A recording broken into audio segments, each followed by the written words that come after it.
Hello दोस्तों, आपका स्वागत है हमारे चैनल स्टडी विद सुरेंद्र पर। और आज हम पढ़ने जा रहे हैं भारत की संपूर्ण नदियाँ।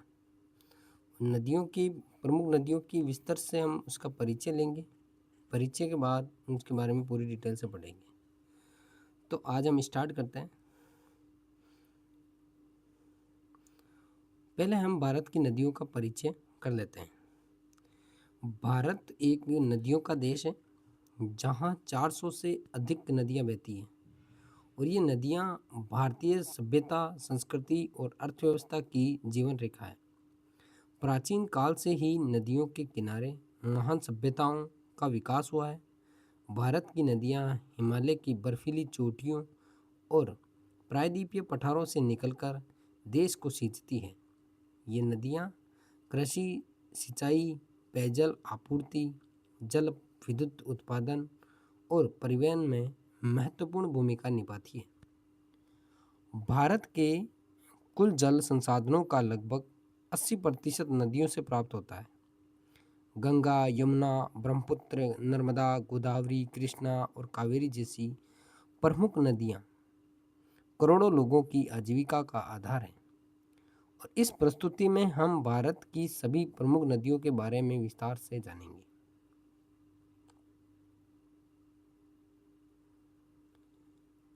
नदियों का वर्गीकरण। नदियाँ दो प्रकार की होती है। एक होती है हिमालय नदियाँ, दूसरी होती है प्रायद्वीपीय नदियाँ। हिमालय नदियाँ वो होती है, ये नदियाँ हिमालय पर्वत से निकलती हैं और बर्फ़ पिघलने तथा वर्षा से पोषित होती है। ये बारहमासी नदियाँ हैं जो पूरे वर्ष बहती रहती हैं। इनमें होती है गंगा, यमुना, ब्रह्मपुत्र और सिंधु।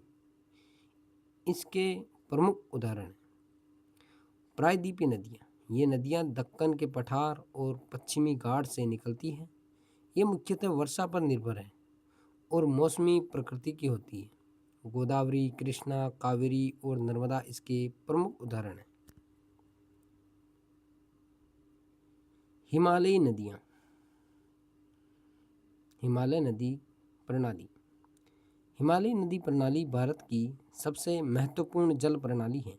ये नदियाँ हिमालय की बर्फीली चोटियों और ग्लेशियरों से निकलती हैं, जिससे ये बारहमासी पूरे वर्ष बहने वाली नदियों हैं।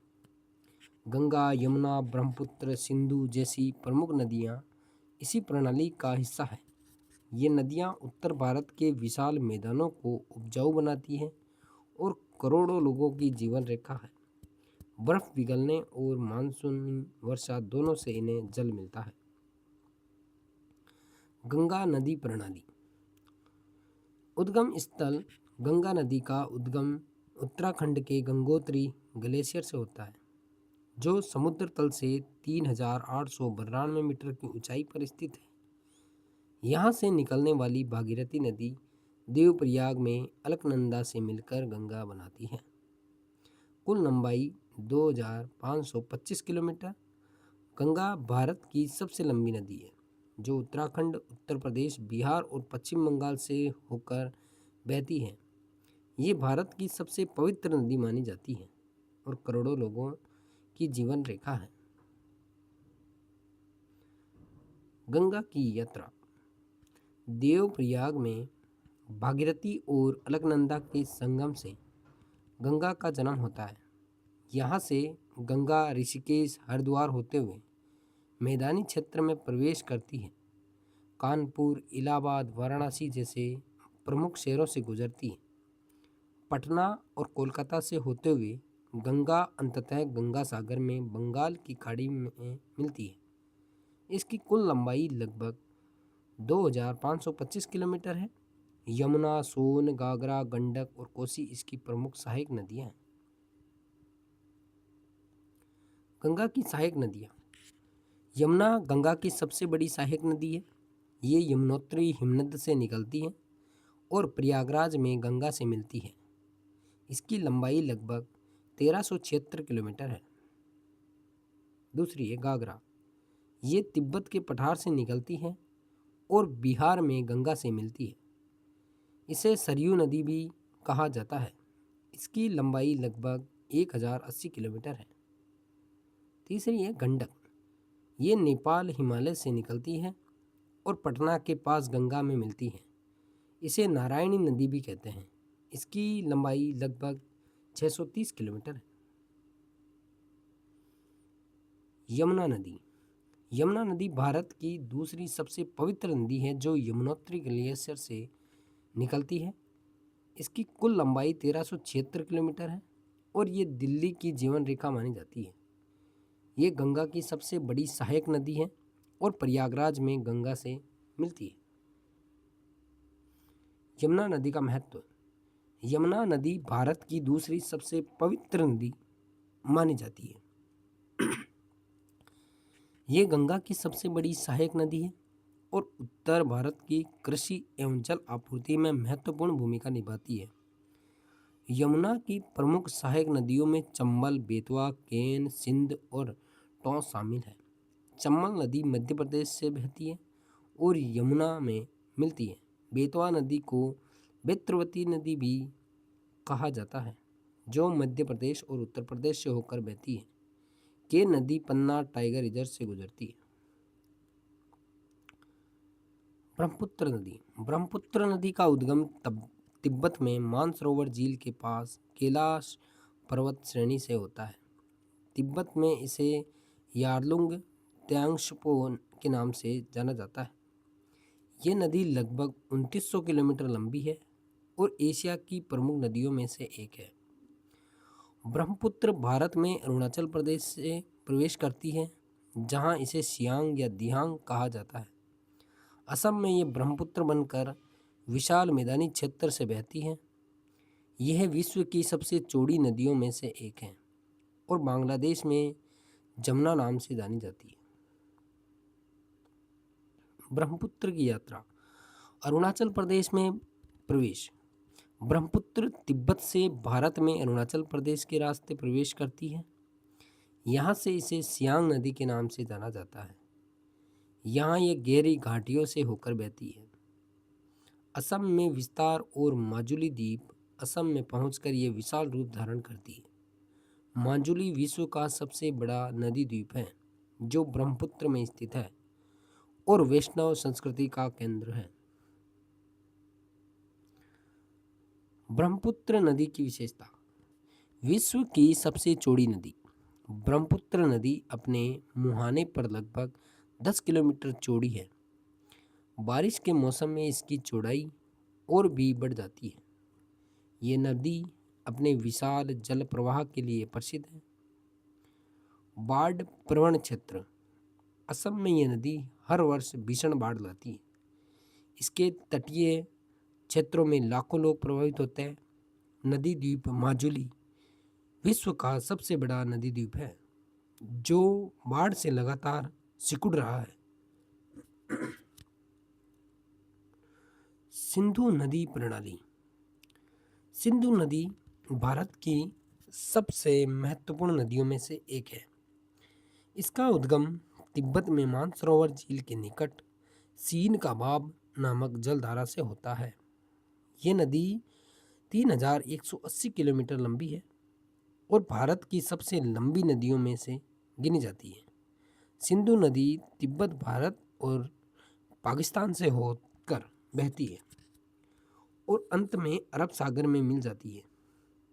इस नदी के किनारे प्राचीन सिंधु घाटी सभ्यता का विकास हुआ था। पंचनद। सिंधु की 5 सहायक नदियाँ। झेलम नदी कश्मीर की वेरीनाग झील से निकलती है। लंबाई 725 किलोमीटर है और ये श्रीनगर से होकर बहती है। चिनाब नदी। चिनाब हिमाचल प्रदेश के बारालाचा दर्रे से निकलती है। ये पंजाब की सबसे बड़ी नदी है जिसकी लंबाई 1180 किलोमीटर है। रावी नदी हिमालय के रोहतांग दर्रे से निकलती है। लंबाई 720 किलोमीटर। व्यास नदी व्यास कुंड से निकलती है। लंबाई 470 किलोमीटर।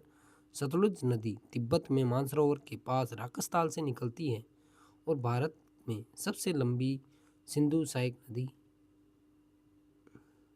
सतलुज नदी।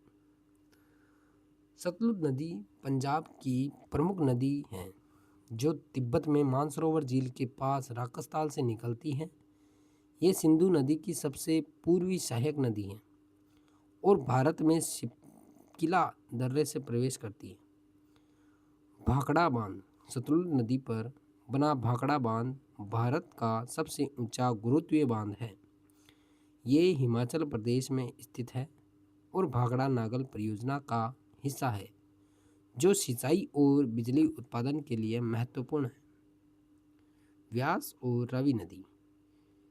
व्यास नदी हिमाचल प्रदेश के रोहतांग दर्रे से निकलती है और 470 किलोमीटर की यात्रा करती है। ये कुल्लू घाटी की शोभा बढ़ाती है। रावी नदी हिमाचल के चंबा जिले से निकलकर पंजाब होते हुए पाकिस्तान प्रवेश करती है।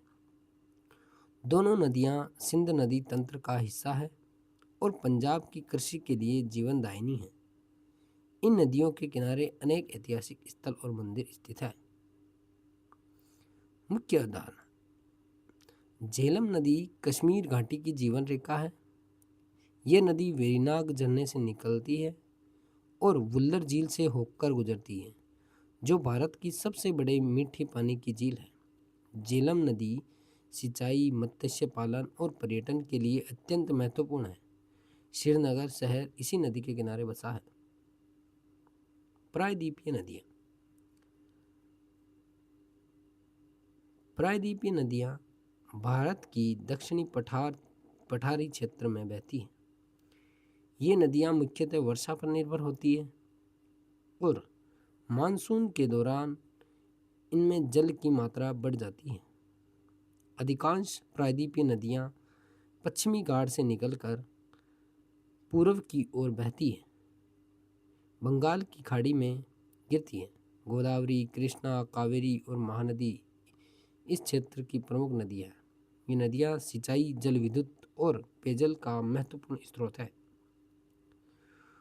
पूर्व की ओर बहने वाली नदियाँ। गोदावरी नदी दक्षिण भारत की सबसे लंबी नदी 1465 किलोमीटर नासिक से निकलकर बंगाल की खाड़ी में गिरती है। इसे दक्षिण की गंगा भी कहते हैं। अगली है कृष्णा नदी। महाराष्ट्र के महाबलेश्वर से निकलती है। इसकी लंबाई 1400 किलोमीटर है। और कावेरी नदी कर्नाटक के कुर्ग से निकलती है। महानदी छत्तीसगढ़ से निकलकर उड़ीसा में बंगाल की खाड़ी में मिलती है। गोदावरी नदी को दक्षिण गंगा के नाम से जाना जाता है। ये प्रायद्वीपीय भारत की सबसे लंबी नदी है, जिसकी कुल लंबाई 1465 किलोमीटर है और इस नदी का उद्गम महाराष्ट्र के नासिक जिले में त्र्यंबकेश्वर के पास ब्रह्मगिरी पर्वत से होता है। गोदावरी नदी महाराष्ट्र, तेलंगाना, छत्तीसगढ़, आंध्र प्रदेश और उड़ीसा राज्य से होकर बहती है। ये नदी बंगाल की खाड़ी में गिरती है और अपने मार्ग में विशाल डेल्टा का निर्माण करती है। इसकी प्रमुख सहायक नदियों में प्राणहिता, इंद्रावती और मंजीरा शामिल है। गोदावरी की यात्रा। गोदावरी नदी महाराष्ट्र के नासिक जिले में त्र्यंबकेश्वर से निकलती है। ये पश्चिमी घाट से पूर्व की ओर बहती हुई तेलंगाना में प्रवेश करती है। निजामाबाद, करीमनगर और वारंगल जिलों से होकर गुजरती है।